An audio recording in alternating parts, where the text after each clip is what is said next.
To control any situation doesn't mean I'm demanding everything to go my way. However, it's about learning how to control my own emotion and how I react to the problem that could change everything. But first, please come with me to visit aquarium. Why aquarium? Because I find it very sophisticated, mysterious, and reflects so many aspects of life. It's so beautiful, colorful, just like spring, but under the water.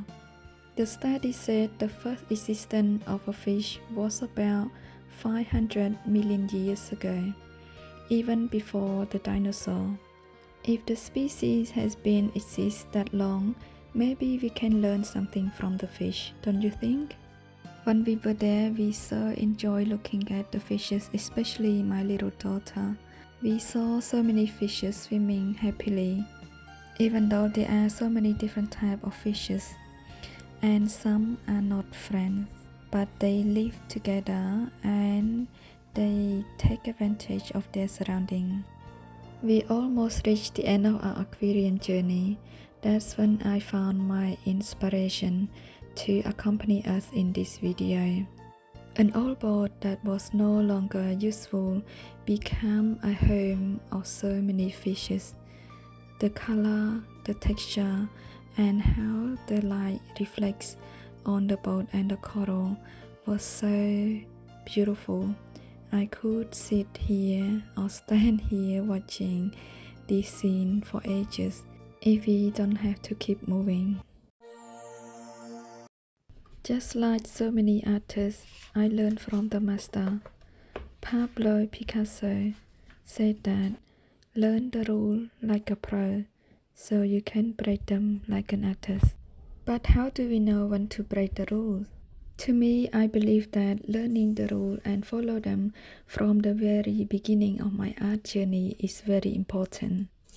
I will learn the rule, follow the rules, and work with those rules for thousands and thousands of hours until I feel so comfortable using that rule. At one point, when I find those rules boring, I believe that is the right time to break them. There are also many forms of learning from listening, from watching, but the most efficient is learning by doing.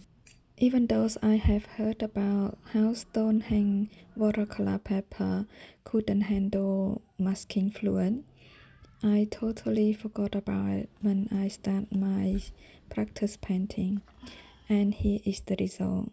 The paper was ripped off when I tried to remove the masking fluid, so I go back to my old trusty arch cold press watercolor paper.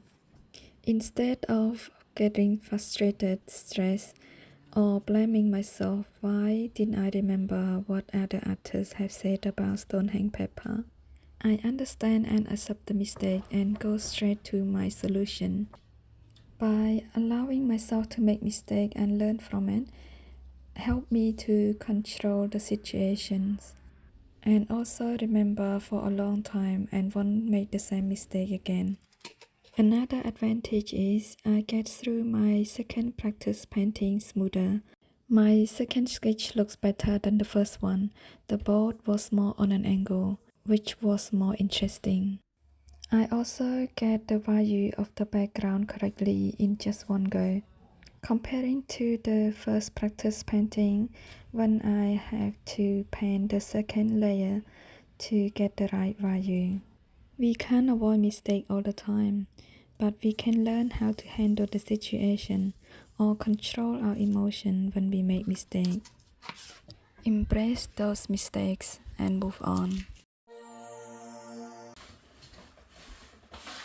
Preparing for painting takes lots of time, effort, and energy, and it also could be boring. In this case, patience is the key. If I don't have patience, I would be stressed, frustrated, and then I couldn't get accurate measuring for my cutting. But I have to remind myself that after all of this preparation, then I could enjoy my painting. It's like working hard and then you can enjoy the holiday. or having a bowl of salad and then you can enjoy the dessert later. I had to go through cesarean to deliver both of my babies. I also have abdominal muscle separation, which also known as diastasis recti, that could give me back pain when I sit down for quite a while. But instead of giving up my passion, I try to find the solution. I change my position frequently. Sometimes I sit on the chair using my desk to paint. Sometimes I stand up. Other time I try to sit on the floor or even lay down on my rug. But I don't give up on my art. In fact, changing position while painting helps to create different environment. Even I'm in the same room, with the same interior decor and the same light source, I find that different environment boosts my creativity and workflow.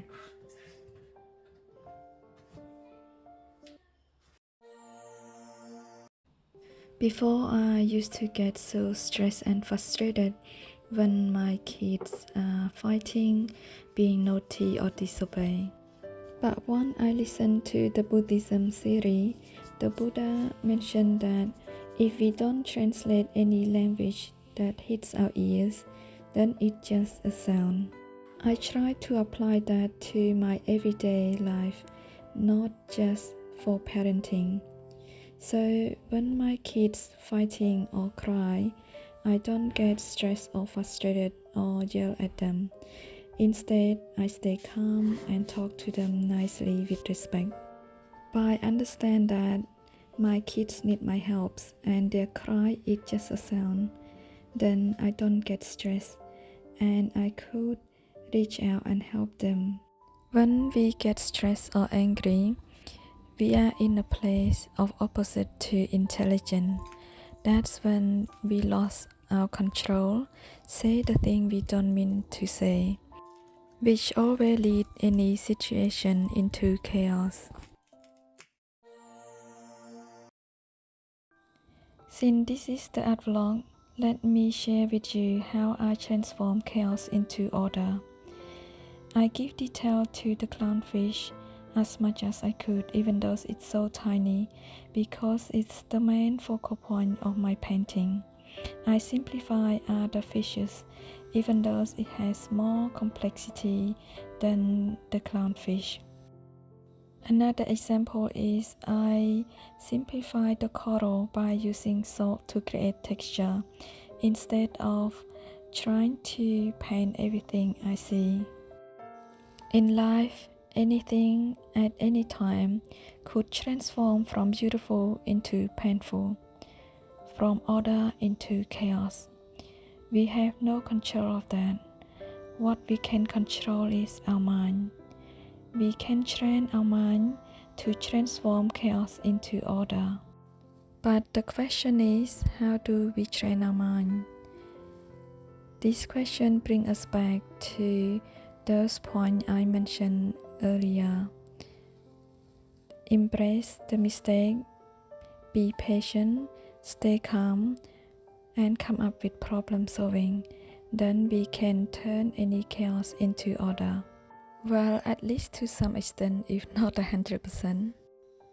I'm not a psychologist, a counselor, or any sort of life-solving problem mentor, but I just want to share my little experience because I've been through those tough moments where I wish I could have emotional support or someone with more experience that could comfort me with those value solutions. One last quote of Buddhism that I want to share with you in this art vlog today is, "Our mind is everything. What we think, we become."